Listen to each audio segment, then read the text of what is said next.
Okay, Coach Barber. So you got a pretty good RTC here. It's growing, right? Yeah, yeah. I think it's that we kind of we've had one in name for a few years. I think when they come in, when they kind of came into inception about 6, 7 years ago, but this last year we jumped in 2 feet. So we got a board of directors, and they're incredible people. I think the first thing we'll talk about is like obviously they don't want the recognition that comes with what they do, but they're selfless servants to our program.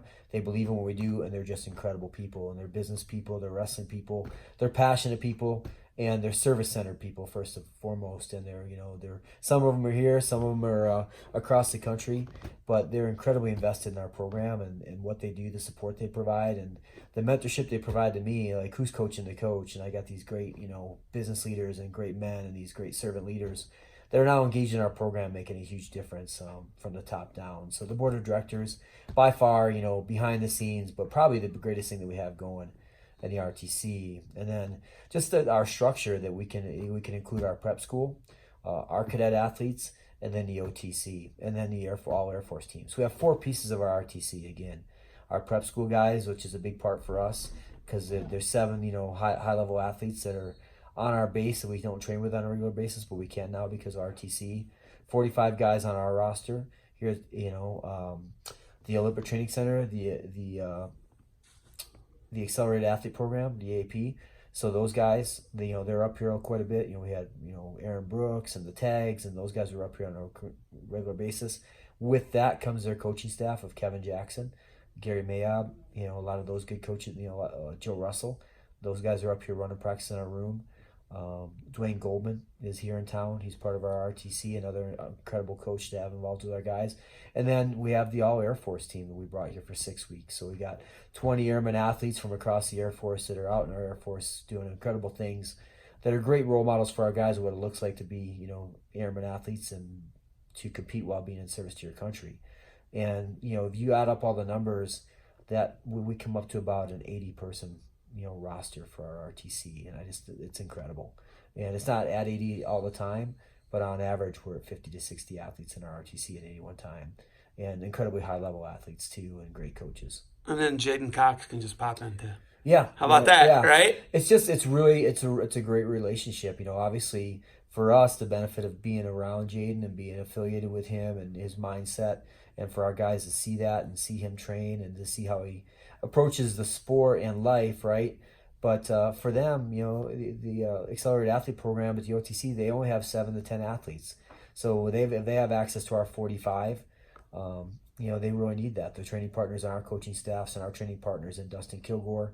And it's going to grow too. We're going to have a huge announcement coming up this summer of a 2-time All-American, and I think a pretty highly regarded athlete that's going to be our first non-Air Force official RTC athlete to join Alex Mossing, who's in the World Class Athlete Program, Captain Brandon Mueller, and then Airman Christian Hunt. So we have 3 athletes right now that the Air Force is paying for to be in our World Class Athlete Program that are part of our RTC. So those are full-time postgraduate athletes, 3 of them. Trying to add a 4th from the Air Force, and probably going to add a 5th that's a postgrad from another college. So 5 postgraduate athletes in our RTC. Connection to the OTC, we talked about Jaden a little bit. We talked about the AP program. Again, those guys, even those young, high-level high school guys that are making that transition to college, like Aaron Brooks and the tags, they come up here, they wrestle with our guys in our program, and they get challenged and they get better.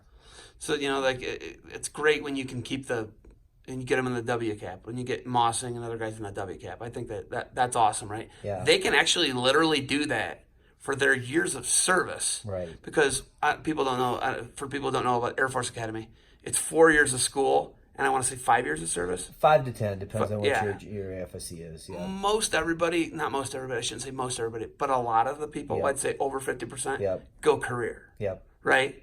Which is 20 years and out. Right. And 9 of those years are the years that you gave service to the Air Force Academy, right? No, those years don't count. 4 years. The 4 years don't count. No, your 4 years here don't count. Your clock starts when you graduate. Okay, so Yep. you're getting paid for those 5 years, though, right? So you're getting you're an officer. Full ride free education, with a paycheck while you're here, and then a guaranteed opportunity to be part of something bigger than yourself and service to your country. And I think, and then when you're a second lieutenant, again, you're an officer. So mid-level management from day one with an incredible paycheck. And at that point, once you're done with the Air Force Academy or additional schooling, pilot training is an 18-month program. It's $2.5 million investment in you, and then you'll fly for 9 years, 10 years for the Air Force. So, but your clock starts after you finish pilot training. So, Okay, have you ever thought about this? We have the most powerful military in the history of the planet Earth. I mean, you got to think about that a lot, right? Because we do. yeah, You know that, right? yeah, it's incredible for me. I've always had service on my heart. My whole family has a background of service. I chose a different path, because first generation college student, really passionate about wrestling. So I chose a different path, and I've always had a little bit of like this question mind in my mind, like, man, I still feel like I'm missing something because I didn't have the opportunity to serve. And I feel like in some small way, being here, being part of this program, then I get to be part of something bigger myself, and be part of our nation and our selfless service and what we do. And the big thing here again, the mindset of the guys we have here, the commitment on the backside of it is that they don't have to. It's an opportunity, not a commitment.